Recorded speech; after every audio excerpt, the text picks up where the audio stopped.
Hey Sally, do you want to go ahead and start language arts class? I gotta quickly run out to my vehicle and grab something. I'll be right back. Okay, why, yes, I'd love to. Hi, kids. Today is our last study day for language arts. That's just really exciting. Super exciting. I'm afraid I might pop from all the... Sally. Oh man. Sally. She said she was gonna pop from all the excitement, didn't she? Told her not to say that. Alright, anyways, today is our study day for language arts, our last language arts test in 6th grade. So be sure you study hard. It's our last test before summer break. There's our checklist on page 56, so be sure you study over that. Study over it really hard, really good. We can end the school year on a good note with our language arts, okay? So I'm gonna go over the second to last thing on our checklist, the difference between action and linking verbs. So remember, action verbs simply show action, what our subject is doing. A linking verb links something in our predicate, which is our verb and our modifiers, something in our predicate back to our subject and describes it or renames it, all right? So remember, predicate nominatives and predicate adjectives are what follow a linking verb. Predicate adjectives describe the subject, predicate nominatives rename the subject, all right? What if I would have, so this would be a linking verb, right? Because it's linking something in our predicate back to our subject. What about this right here? I would say Max gave Amber and Brianna some candy. All right, so where's our verb? Gave, right here's our verb.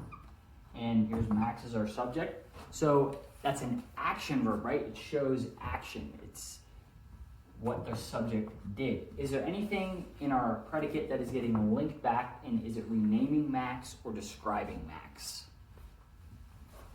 No, not really. Unless Candy renames Max, which I don't think it does, because Candy and Max are not the same thing. Anyway, excuse me. So when we have an action verb, we can ask who or what is receiving that action to find our direct object. We need to find our direct object first before we can try and find our indirect object. So go ahead and get your subject and your verb, and then ask whom or what to find your direct object. Max gave whom or what? What was Max giving?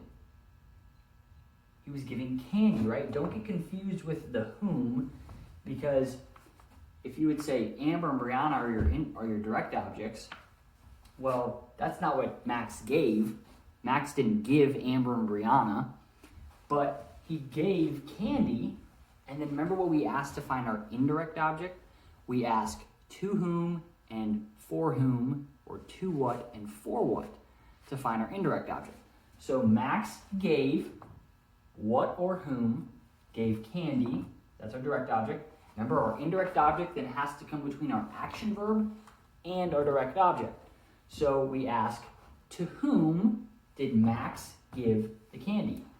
We know our indirect object is Amber and Brianna, all right? Usually we put parentheses around our indirect objects, and then we're gonna circle our direct objects. Those are usually the directions they've given you so far. All right, be sure you know your adjectives. Your adjectives answer the questions which one, what kind, how many, and whose. They describe nouns. Adverbs answer how, when, where, and to what extent. They can modify verbs, adverbs, or adjectives. All right, and participles. What are participles? Do you guys know what participles are? Participles are a verb form that is functioning as an adjective. So it's a word that is usually used as a verb, but instead it's functioning as a adjective. It's describing a noun. So if I would say the shining sun burnt the kid's skin.